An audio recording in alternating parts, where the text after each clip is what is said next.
కాంగ్రెస్ ప్రభుత్వం పైన BRS working president KTR తీవ్ర విమర్శలు చేశారు. ఎన్నికల సమయంలో ఇచ్చిన హామీలు ప్రభుత్వం అమలు చేయడం లేదని ఆరోపించారు. ముఖ్యమంత్రి రేవంత్ రెడ్డి ప్రజలను తప్పుదోవ పట్టించేలా పచ్చి అబద్ధాలు చెబుతున్నారని విమర్శించారు. రేవంత్ రెడ్డి పలుమార్లు ఢిల్లీకి వెళ్లి ఏం తీసుకొచ్చారని కేటీఆర్ ప్రశ్నించారు. కాంగ్రెస్ ప్రభుత్వ అధికారులకు వచ్చిన తర్వాత రైతులకు చేసిందేమీ లేదని ఆరోపించారు. ఇప్పటికే 3 సార్లు రైతు బంధు సాయం నిలిపివేశారని, రైతులకు అవసరమైన యూరియా అందించడంలో కూడా ప్రభుత్వం విఫలమైందని మండిపడ్డారు. రైతులు ప్రజలు ఎదుర్కొంటున్న సమస్యలపైన ప్రభుత్వం తక్షణమే స్పందించాలని కేటీఆర్ డిమాండ్ చేశారు.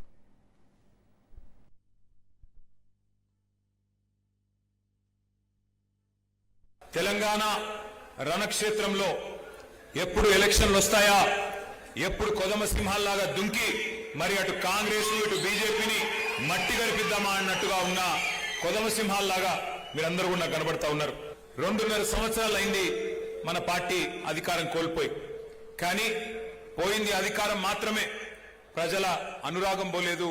ఎక్కడికి పోయినా ఇవాళ రాష్ట్ర వ్యాప్తంగా ఒక్కటే నినాదం మారుమోగుతా ఉన్నది. మోసకారి కాంగ్రెస్ పోవాలే, కేసీఆర్ తిరిగి రావాలే. నాకైతే రాష్ట్ర వ్యాప్తంగా ఉన్న పరిస్థితి చూస్తా ఉంటే గెలుపు మన తలుపు తట్టడానికి సిద్ధంగా ఉన్న విషయం స్పష్టంగా కనబడతా ఉన్నది.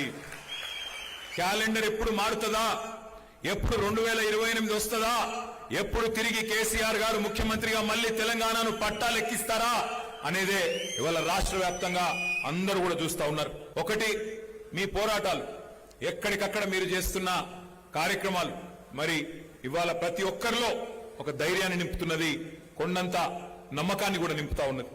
క్షేత్రస్థాయి నుంచి మన పార్టీ కార్యకర్తలు రాష్ట్ర స్థాయి దాకా